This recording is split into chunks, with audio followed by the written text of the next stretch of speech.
Existe um momento que acontece na sua vida e você nunca contou pra ninguém, nem pra você mesmo. É de madrugada, você está sozinho e do nada você lembra de uma pessoa que te amou de verdade.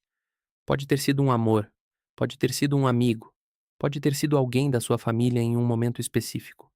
E você sente uma dor no peito. Mas não é saudade, é outra coisa. É a consciência de que aquela pessoa te amou e você não conseguiu receber. Você estava lá, o amor estava lá, mas alguma coisa em você não deixou entrar. E agora, anos depois, você está sozinho numa madrugada pensando nisso e se perguntando por que você é assim.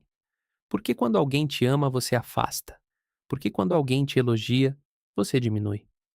Por que quando alguém te abraça de verdade, seu corpo endurece antes da sua cabeça entender? Você não é frio. Você não tem problema nenhum. Você tem uma ferida muito antiga que ninguém nunca te ajudou a enxergar. Eu vou te contar agora 3 histórias reais. Em uma delas você vai se reconhecer e vai chorar, porque pela primeira vez alguém vai dizer em voz alta o que você sente há 20, 30, 40 anos. Fica comigo até o final. O que vem agora muda coisas. Antes das histórias, preciso te explicar uma coisa rápida, porque sem isso, o resto não faz sentido. Quando alguém te oferece afeto real e você recua, isso não é decisão sua. Seu cérebro decide por você, numa fração de segundo, antes da sua consciência chegar. A amígdala, a parte do cérebro que detecta perigo, dispara. Ela trata a aproximação como ameaça. Não porque existe ameaça agora, mas porque em algum momento da sua infância, abrir espaço para o amor doeu. E o cérebro aprendeu. O cérebro não esquece. Isso tem nome na psicologia. Chama esquiva do apego. Não é frieza, não é timidez, não é jeito de ser. É uma cicatriz no sistema nervoso. Uma cicatriz invisível que se ativa exatamente nos momentos em que você mais precisaria estar em paz. E ela quase sempre vem de uma dessas 3 histórias. Fica atento. Uma delas é a sua. Um amigo meu, vou chamar ele de Lucas, me contou uma coisa numa noite que eu nunca esqueci. A gente estava tomando uma cerveja, conversando sobre ali a infância, e ele soltou uma frase assim, como quem não queria nada. Cara, na minha casa, quando eu tirava 10, eu existia. Quando eu tirava 7, eu desaparecia. Ele falou isso rindo, como se fosse uma piada, mas não era piada. Era a ferida que tinha moldado a vida inteira dele. E ele nem sabia. O Lucas cresceu num ambiente sem violência, sem abandono visível. Os pais amavam, mas o amor era uma recompensa. Quando ele era o filho perfeito, ele recebia afeto. Quando ele falhava, ele recebia silêncio. E o cérebro do menino Lucas aprendeu uma coisa no nível mais profundo. Para ser amado, é preciso merecer. Hoje o Lucas tem uma esposa que ama ele de verdade. Sabe o que acontece quando ela diz eu te amo sem motivo? Ele fica irritado. Ele procura um motivo. Ele pensa: o que ela quer?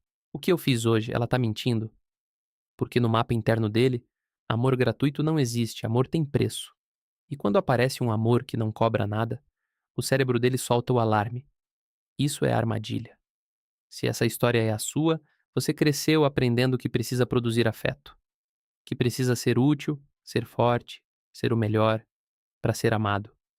E hoje, quando alguém te ama sem você ter feito nada, você não consegue receber. Não porque não quer, porque no seu sistema, esse tipo de amor parece mentira. A segunda história é de uma pessoa que trabalhou comigo alguns anos atrás. Vou chamar ela de Júlia. A Júlia estava no quarto relacionamento em 5 anos. Todos terminados por ela. Todos exatamente no mesmo momento. Quando o cara começava a falar em morar junto, em casar, em futuro. Ela me disse uma vez, quase chorando, eu não queria terminar. Eu amava ele, mas eu não conseguia ficar. A mãe da Júlia a amava muito, mas a mãe era imprevisível. Um dia a abraçava, no outro passava 3 dias sem falar com ela. Um dia, ela era o sol da mãe, no outro, era invisível. A Júlia criança aprendeu uma coisa muito precisa. Não se entregue completamente, porque se você se entregar e o amor sumir amanhã, a queda vai ser grande demais para suportar. Então ela virou adulta e passou a controlar quando o amor acaba.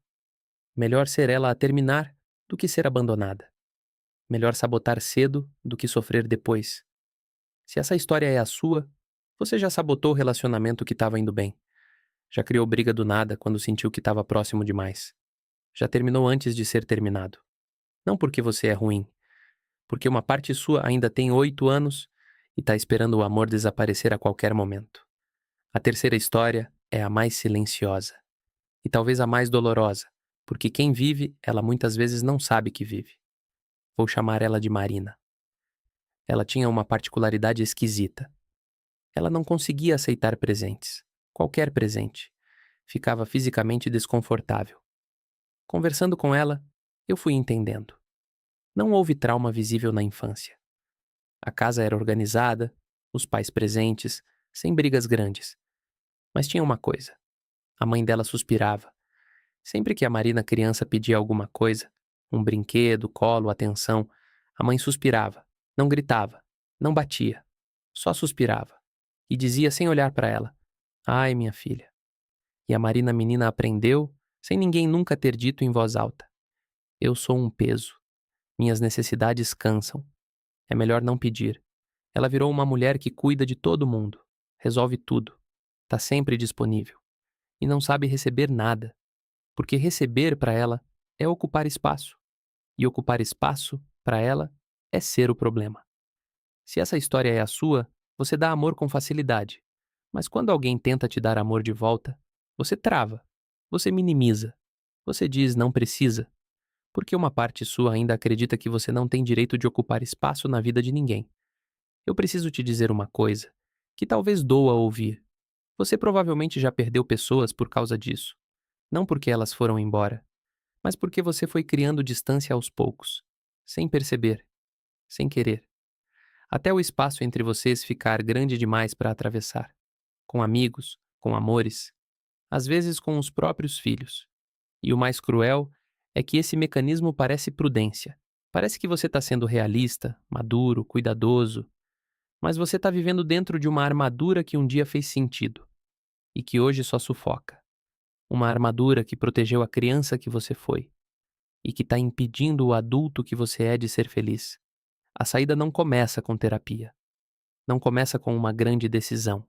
Começa num movimento tão pequeno que você pode fazer hoje. Começa em deixar. Na próxima vez que alguém te elogiar, não devolva.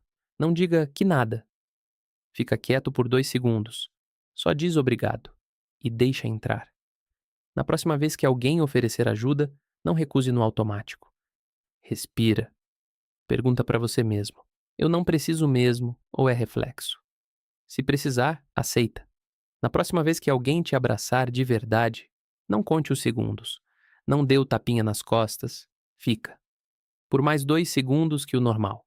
Parece pequeno, mas para o seu sistema nervoso, que passou décadas em alerta, isso é enorme. Cada vez que você deixa o amor entrar, sem se defender, você reescreve um arquivo antigo. Você ensina para o seu corpo que é seguro ser amado. Você não aprendeu a receber porque ninguém te ensinou. Não foi fraqueza. Foi sobrevivência. Agora, pela primeira vez, você pode escolher diferente. Antes de você ir, faz uma coisa por mim. Escreve nos comentários só um número. 1, 2 ou 3. 1 para o amor que tinha preço. 2 para o amor que sumia. 3 para o amor que ocupava espaço demais. Só o número. Eu leio todos. Deixa o like se esse vídeo te tocou. É assim que ele chega em mais gente que precisa ouvir isso. E se inscreve no canal. Porque aqui a gente não fica na superfície. A gente vai até a raiz.